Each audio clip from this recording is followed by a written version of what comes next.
28 अक्टूबर को first phase की 71 सीटों पर चुनाव होने हैं।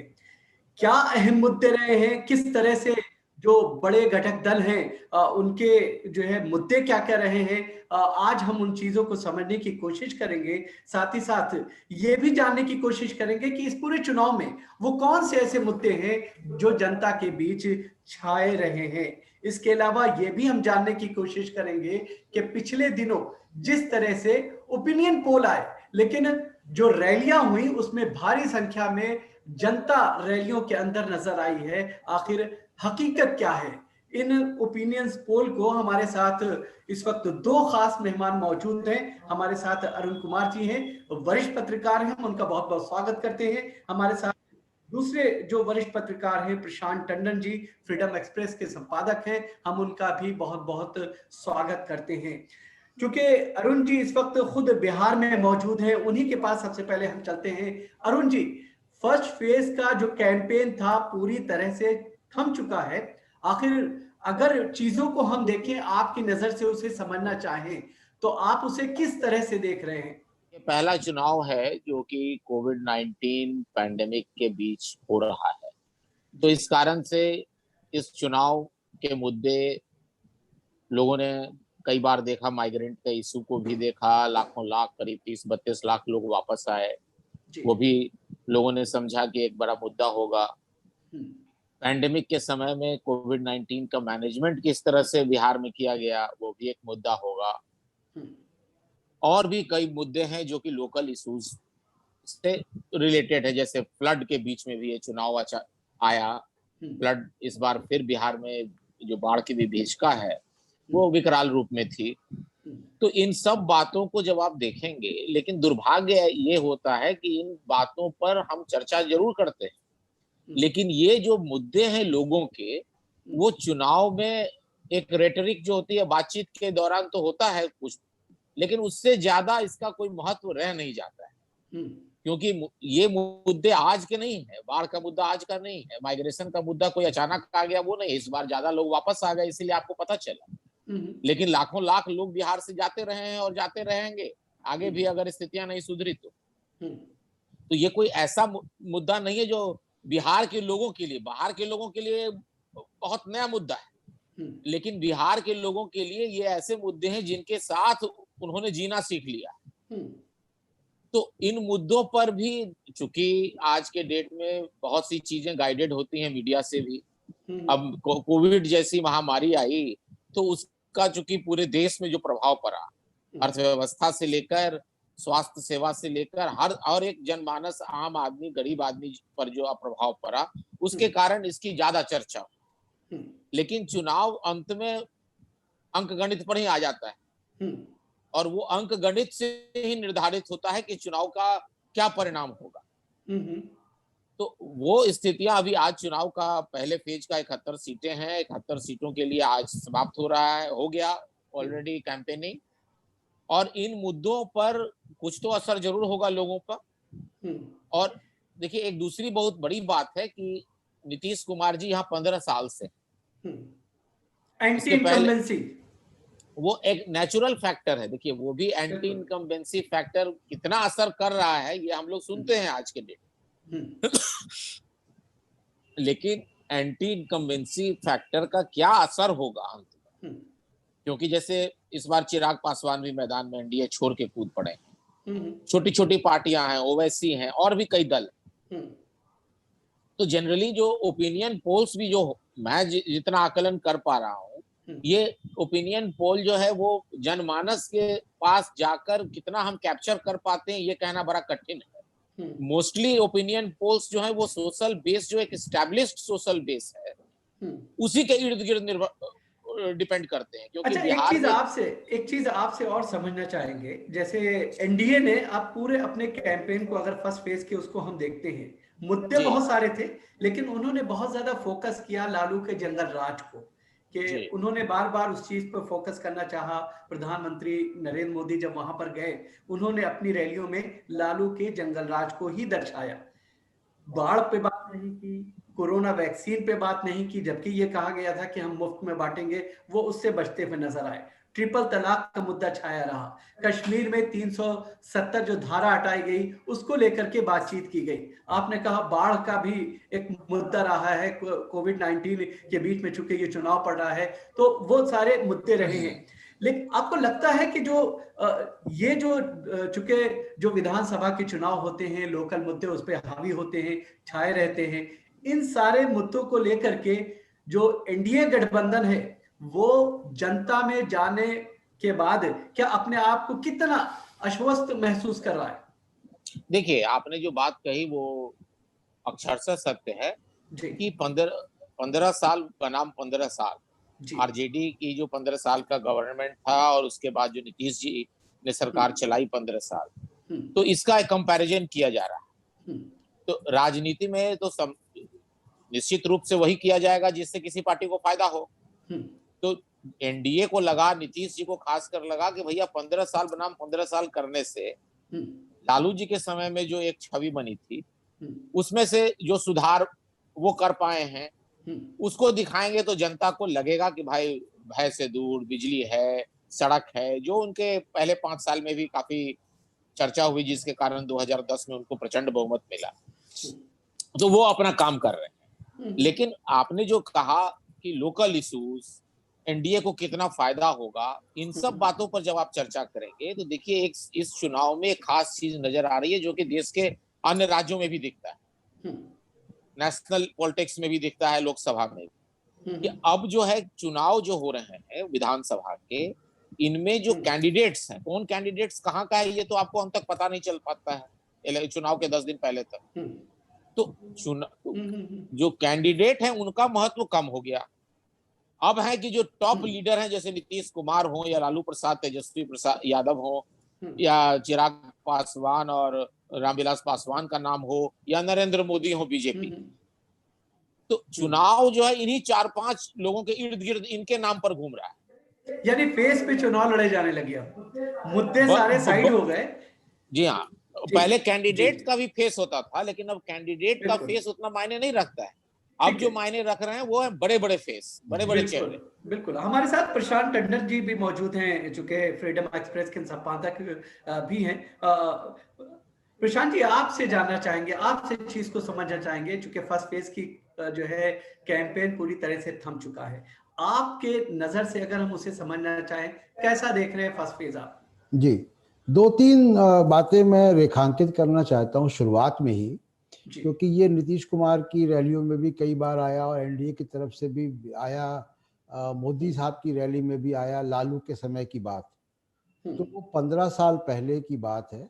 यानी जिसने लालू को वोट दिया था या उस इलेक्शन में पार्टिसिपेट किया था जब उनकी सरकार आरजेडी की थी, वो पॉपुलेशन बिहार में 35 साल और उससे ऊपर की उम्र की है।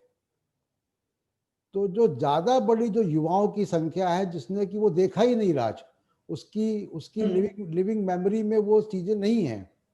तो हुँ, एक तो वो स्लेट जो है वो उसकी खाली है। जो उसने देखा है वो हुँ, 15 साल का नीतीश कुमार का राज देखा है और दिल्ली की हुँ, सरकारों से उनका तालमेल देखा है, एक बात। दूसरी बात हुँ, कि जो मौजूदा नीतीश गवर्नमेंट है, एनडीए सरकार हुँ, बिहार में, ये हुँ, चुनाव जीत के नहीं आए हैं। चुनाव हुँ, में विधानसभा के 2015 के चुनाव में बीजेपी की और एनडीए की हार हुई थी। हुँ, आरजेडी का और कांग्रेस का महागठबंधन नीतीश कुमार का सत्ता में आया था, नीतीश कुमार चले बिल्कुल गए। ठीक, तो अब जब नीतीश बिल्कुल। कुमार दूसरे खेमे से लड़ रहे हैं तो उसका हुँ, नफा नुकसान कितना होगा वो अरुण जी जानते होंगे, वहां बिहार में है। तो हुँ, वो एक फैक्टर है जो कि हमको अपने कैलकुलेशन में और अपनी गणित में इस बात को लेना चाहिए। हुँ, तीसरी बात जो सर्वे वगैरह की बात है, हुँ, देखिए, जैसा अरुण जी ने कहा कि सर्वे में क्या होता है कि जो वोकल समाज है, समाज का जो वोकल हिस्सा है वो काफी बढ़ चढ़ के उसकी ओपिनियन झलकती है। हुँ, दूसरा, एक जो सर्वे के इतर हम मैं बात करूं, जो प्रवासी मजदूर की बात अरुण जी ने की, हुँ, बड़ी संख्या में प्रवासी मजदूर गए हैं और हुँ, उनका एक्सपीरियंस बुरा रहा है। हुँ, और वो दिल्ली, एनसीआर, बॉम्बे, पुणे, गुजरात तमाम जगहों से गए हैं। नहीं तो असर दिखेगा क्या फर्स्ट फेज की पोलिंग पर? मैं वही बात करने जा रहा हूँ कि ये जो प्रवासी मजदूर है, ये इसका एक्सपोजर ज्यादा है गांव में रहने वाले युवाओं से, तो वो वहाँ की ओपिनियन को जरूर प्रभावित करता है। और उसी का वजह आप देखिए कि जब से रोजगार का मसला आया, नौकरियों का मसला आया, और मैनिफेस्टो में आरजेडी ने दिया और तेजस्वी यादव ने उस पर रैलियां की, तो ये अचानक एनर्जी जो है बिहार के इलेक्शन में दिखाई देने लगी, जो ऐसा लग रहा था कि एक तरफा चुनाव होगा। तो ये बड़ा इम्पोर्टेंट फैक्टर होगा इस चुनाव में। और 2015 के जो चुनाव हुए थे तब नोटबंदी नहीं हुई थी, तब कोरोना नहीं था, और तब जो है ये जो आर्थिक बेरोजगारी है जो बिहार में इस वक्त 46% है, पूरे देश में 23% है और बिहार में 46% है। इन सब चीज का रिफ्लेक्शन होना चाहिए इलेक्शन में। ठीक है। आपने चूंकि बीच में एक बात सर्वे की भी आ गई, अरुण जी, आप चूंकि वहां पर रैलियों को भी देख रहे हैं बड़ी संख्या में, अभी जिस तरह से सर्वे आए तो उसमें यह दिखाया गया कि एनडीए को एक तरह से सत्ता के करीब जाते हुए दिखाया जा रहा है, जबकि रैलियां अगर हम देखते हैं वहां पर तेजस्वी यादव की या फिर महागठबंधन की, बड़ी तादाद में लोग वहां पर मौजूद हैं, दोनों में बड़ा गैप नजर आ रहा है। आखिर इसकी क्या वजह है? ये कितनी हकीकत इसमें है? देखिए, अगर आपको याद हो, अगर आपको आपके पास कोई पुराना रिकॉर्ड होगा तो आप देखेंगे 2015 में, उस समय में नरेंद्र मोदी की सरकार 2014 में आई थी और वो पीक ऑफ पॉपुलैरिटी था उनका। यस। और उन्होंने जितनी रैलियां यहाँ की और जितनी भीड़ वहां जमा हुई, उस हिसाब से ही जितने ओपिनियन पोल्स आए उस समय में भी, तो वो दे रहे थे कि बीजेपी निकल जाएगी। करीब करीब, मैंने एक दो छोड़ दीजिए, 2-3 ओपिनियन पोल्स। तो भीड़ और वास्तविकता में जो वोटिंग है वो तारतम्य वैसा ही रहेगा, ये कोई जरूरी नहीं है। दूसरी चीज है कि बिहार की राजनीति को जो आप बहुत दिन से देख रहे हैं, तो आप देखेंगे कि यहाँ एक त्रिकोणीय मुकाबला रहता है, और उस त्रिकोणीय में है एक तरफ बीजेपी, एक तरफ जेडीयू और एक तरफ आरजेडी। इसमें से दो एंगल अगर मिल गए, दो साइड मिल गए, आरजेडी और जेडीयू मिल गई, तो बीजेपी को पीक ऑफ पॉपुलैरिटी में भी दिक्कत हो गई 2015। इस बार बीजेपी और जेडीयू है, 2010 में बीजेपी और जेडीयू साथ थी तो 200 से ज्यादा सीट ले आए।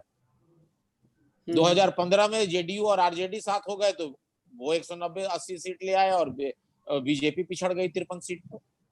तो यहाँ जो आप अभी देख रहे हैं ओपिनियन पोल्स भी, अरे ओपिनियन पोल्स भी तो हम हमारे ही आपके जैसे लोग करते होंगे, तो उसमें भी एक बात तो साफ है कि हमारा जो अपना माइंडसेट है, साइकोलॉजी है, वो भी कुछ हद तक, मैं नहीं देखता हूं कि एकदम प्रभावित नहीं होगा। मैं भी एक आदमी हूं, मैं भी इंसान हूं, तो मेरी जो अपनी फीलिंग है, अपनी आइडियोलॉजी है, वो भी हो सकता है कभी न कभी कुछ न कुछ झलक जाए। तो आप जो ओपिनियन पोल्स अभी देखिए, फर्स्ट फेज का ही इलेक्शन है, इसके बाद सेकंड फेज तुरंत होगा।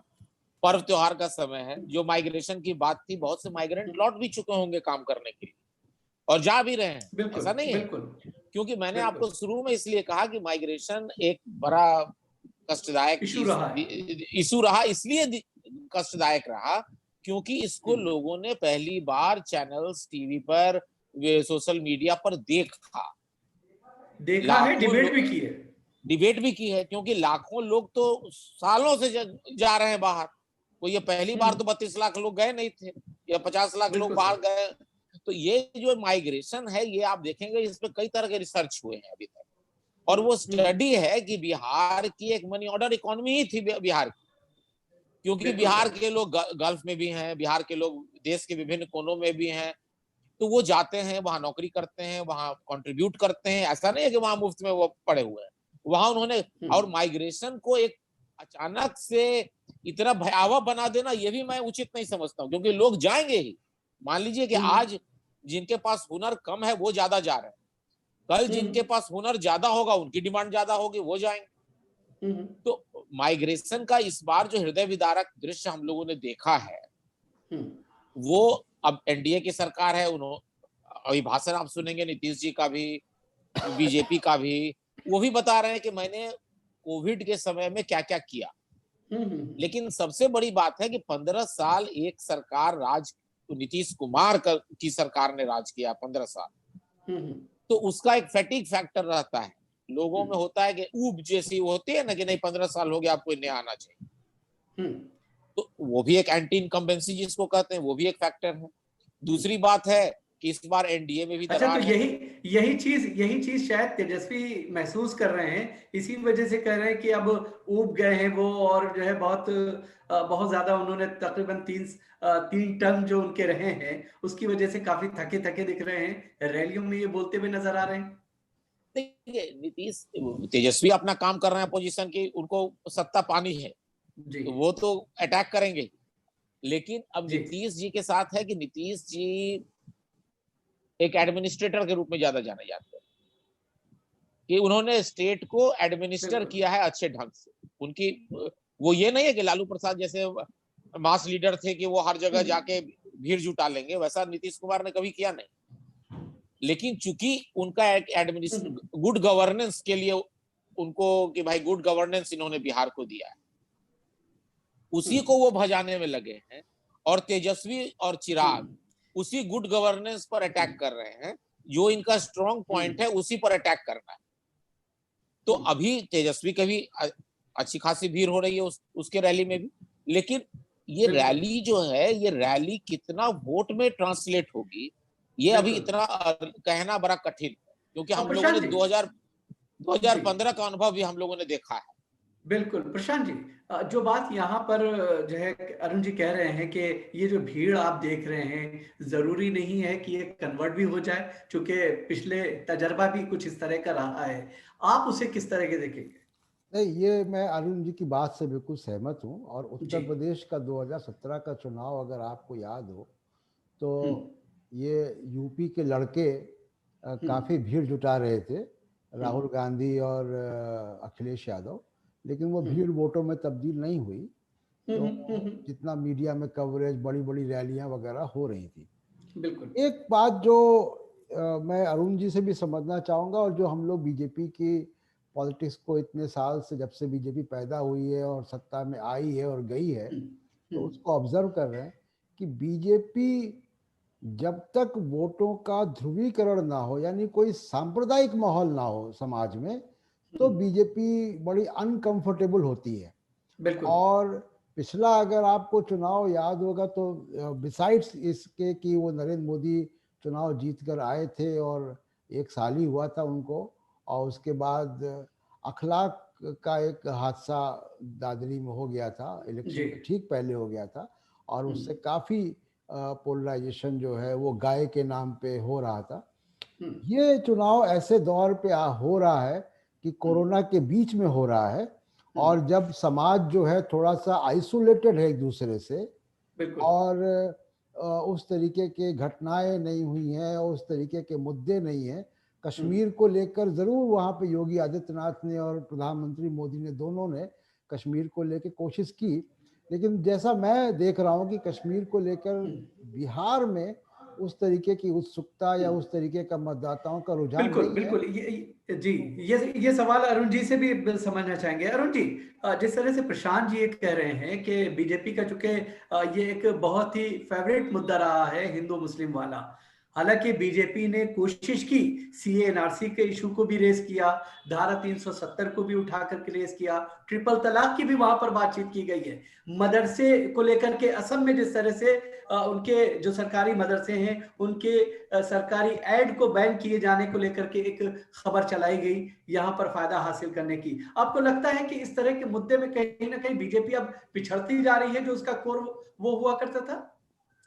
नहीं देखिए, पिछड़ना ये इस तरह की बात मैं नहीं कहूंगा। देखिए हुआ क्या है कि जैसे राम मंदिर का मुद्दा है, जी। उसको सुप्रीम कोर्ट की वर्डिक्ट आ गई, वो मामला सॉल्व है। नहीं तो उसे फिर भी जो है उस मुद्दे को उठाने की कोशिश की बीजेपी ने, वो अब तो वो योगी उसका, आदित्यनाथ बोलते रहे रैलियों में। नहीं नहीं, वो तो अब वो लेंगे ही ना, क्रेडिट लेंगे। अब वो क्रेडिट लेने की बात है। तो अब चूंकि कोर्ट से मुद्दा सुलझा है, लेकिन अब पॉलिटिकल पार्टीज कोई भी है तो वो तो अपना क्रेडिट लेने से बाज नहीं आएंगी। सीए एनआरसी है, वो अभी भी आप समझ रहे हैं कि जिस पॉकेट में, जैसे फेज वाइज जैसे चुनाव होता है, तो आप देखेंगे कि जैसे सीमांचल के क्षेत्र जहां पर कि मुस्लिम्स की आबादी ज्यादा है, घनी है, वहां वो डिटरमिन करते हैं कि कौन जीतेगा कौन हारेगा। असेंबली में, पार्लियामेंट में वो हो सकता है कि उतना नहीं हो, लेकिन यहाँ मार्जिन ऑफ एरर बहुत कम रहता है। तो सीमांचल, पूर्णिया, कोसी के क्षेत्रों में या दरभंगा, मिथिलांचल में भी मुस्लिमों की अच्छी आबादी है, और वो सब एक ही साथ, आपको पता भी नहीं चलेगा जो कौन मुस्लिम है और कौन हिंदू है, क्योंकि वो इतनी अच्छी मैथिली बोलेंगे, और कि आप दरभंगा में जो मुस्लिम है कि आपको पता भी नहीं चलेगा, हमें पता भी नहीं चलेगा। लेकिन बात है कि जब चुनाव का समय आता है तो हर अपीजमेंट और रिवर्स अपीजमेंट दोनों, हर पॉलिटिकल पार्टी ये करती आई है और वो करती रहेंगी ये लोग, उससे आप।